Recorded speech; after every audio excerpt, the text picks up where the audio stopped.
Okay, so this one we're going to need to unpack a little bit because I think there was some underlying assumptions and whatnot here. Okay. But Payton says, why are church leaders spineless?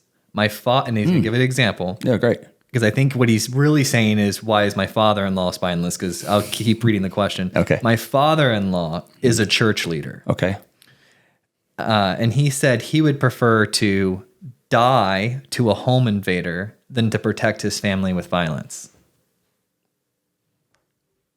Well.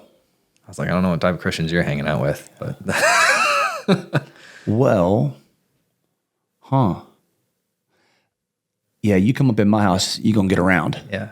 I'm just being honest with you. I mean, I carry.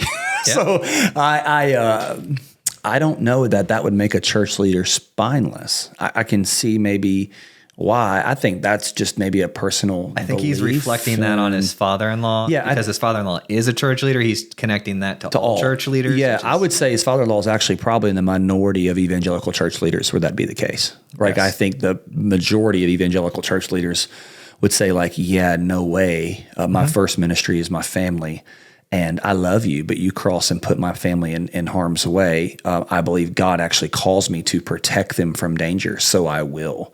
So for me, it's like, yo, I'm not spineless. Sometimes I probably need to be a little bit more, or like more like, oh, I probably need to pull back a little bit, calm down. I've had to like learn to control my anger. You know, it's like everything doesn't have to result in fighting or arguing or whatever.